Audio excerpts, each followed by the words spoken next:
안녕하세요. 유영식TV의 유영식입니다. 오늘은 제약사 주가가 보내는 백신의 시그널이라는 제목을 가지고 방송을 하도록 하겠습니다. 먼저 자료 화면 보시겠습니다. 모더나의 백신 2천만 명분을 공급받기로 했다는 소식으로 시작합니다. 문재인 대통령이 직접 모더나의 최고 경영자와 통화해서 계약 물량을 2배로 늘렸다는 게 청와대 설명입니다. 이 계약이 완료되면 우리나라는 모두 5,600만 명이 맞을 수 있는 백신을 확보하게 됩니다. 먼저 손은혜 기자입니다. 올해 마지막 국무회의에서 문재인 대통령은 내년에도 방역과 경제 회복에 전력을 다하겠다고 강조했습니다. 방역 모범 국가에 이어 백신과 치료제까지 세 박자를 모두 갖춘 코로나 극복 모범 국가가 되는 것이 우리의 당면 목표입니다. 방금 보신 자료 화면은 문재인 대통령께서 모더나 CEO와 화상 통화를 통해서 계약 물량을 2배로 늘렸고, 그래서 전국적으로 내년부터 우리나라에 5,600만 명 도수분의 백신이 공급되어진다는 그러한 뉴스입니다. 오늘 방송 제목은 제약사의 주가가 보내는 백신의 시그널인 것입니다. 제가 이 자료 화면을 보고서 좀 안타까웠던 것은 지금 국민들이 언론들에 의해서 많이 코로나19 백신에 대해서 맹신을 갖고 있다는 그러한 생각이 들었습니다. 언론들, 조중동이라든지 매일경제, 서울경제, 한국경제, 그리고 종편 등이 하도 선동을 해서 문재인 대통령께서 직접 나서야 하는 그러한 상황까지 이른 그러한 상황에 대해서 저는 안타깝게 생각한다는 것입니다. 과연 지금 수백만 명이 지금 백신을 이미 맞고 있죠. 영국을 시작으로 해서 미국도 그렇고 이스라엘이라든지 독일 그런 선진국들이 먼저 맞고 있는데, 이 백신이 안전한지 그것에 대한 저는 의문을 갖고 있다는 것입니다. 그 의문을 갖게 된 근거는 앞서 말씀드린 방송 제목, 제약사의 주가는 그렇게 움직이고 있지 않다는 것입니다. 무슨 소리냐? 지금 제약사들이 수십억 명분의 백신을 공급하게 된다고 한다면은 지금 화이자라든지 바이오테크, 그리고 뉴스에 나오는 모더나, 이러한 제약사들의 주가는 떡상을 해야 된다는 것입니다. 거의 7, 80도의 각도로 가파르게 상승을 해야 한다는데, 제약사의 주가는 그렇지 못하다는 것이 저의 이 백신들에 대한 의구심을 갖게 되는 그 근거인 것입니다. 그리고 먼저 제약사들의 주가를 보고서 말씀을 이어가겠습니다. 지금 이것이 모더나의 주가 그래프인 것입니다. mRNA가 지금 나스닥에 상장되어 있는 모더나의 주가인 것입니다. 이것이 12월 초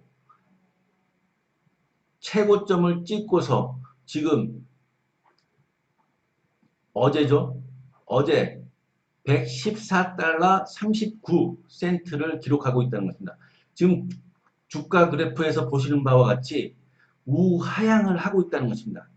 백신이 나오기 전은 최고점을 찍었는데, 백신이 직접 공급이 되어서 접종이 되고서 수십만 명의 도스가 백신이 맞춰지고서 이 주가 그래프는 우하향을 그리고 있다는 것입니다.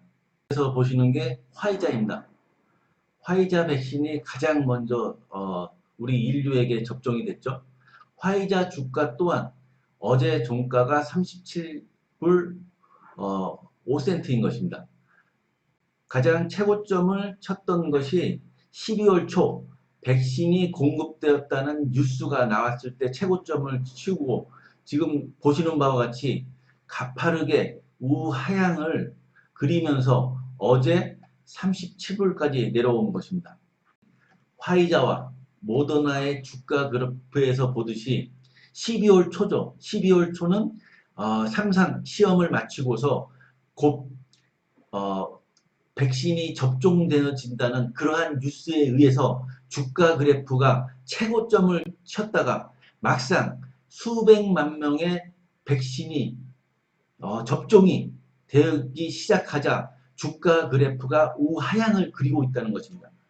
화이자와 모더나뿐만 아니라 바이오엔테크, 아스트라제넥스 주가 그래프 또한 앞서 말씀드린 제약사의 주가 그래프와 크게 다르지 않다는 것입니다.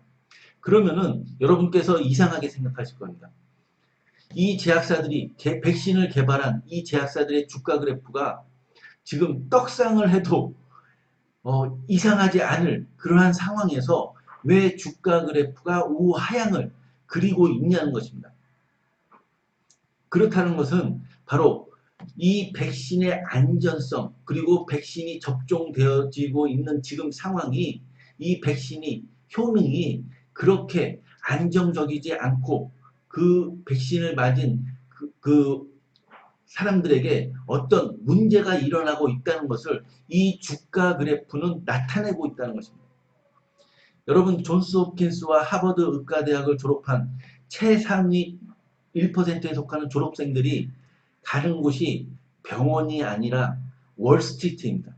월스트리트에서 하는 일이 바로 보신 바와 같이 이 주가 그래프를 통해서 자신들이 갖고 있는 돈과 밀접하게 상관이 있는 데이터들을 인포메이션이죠. 인포메이션을 인텔리전스, 정보로 바꾸는 일을 하고 있다는 것입니다.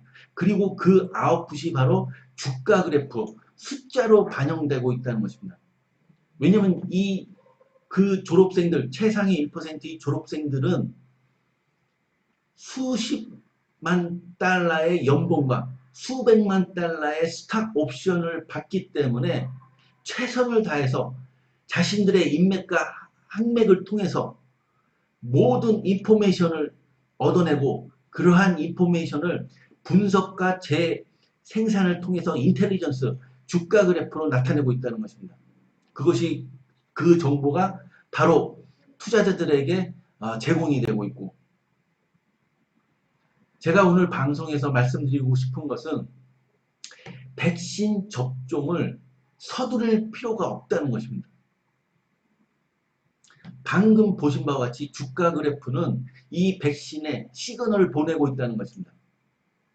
근데 안타깝게도 문재인 대통령님께서 너무 국민들이 걱정을 하니까는 문재인 대통령님께서 방역 당국을 놔두고서 직접 나서셔야 하는 이러한 상황이 저는 이 뉴스를 보고서 너무나도 안타깝다는 것입니다. 제대로 된 뉴스를 전하지 않는 우리나라 언론들, 쓰레기 같은 언론들이 그리고 야당 국민의힘이 지금 여론을 호도하고 있기 때문에 문재인 대통령께서 직접 나설 수밖에 없는 이러한 상황이 너무나도 안타까워서 오늘 방송을 하는 것입니다. 더불어민주당 지도부에서는 광역지자체의회 그리고 기초자치의회의 더불어민주당 소속 의회 의원들에게 지침을 내려서 방역당국의 지침과 전폭적인 지지를 한다는 그러한 결의안을 설날 전까지 국민들에게 알려주시기를 간절히 부탁드립니다. 오늘 방송 이것으로 마치겠습니다. 감사합니다.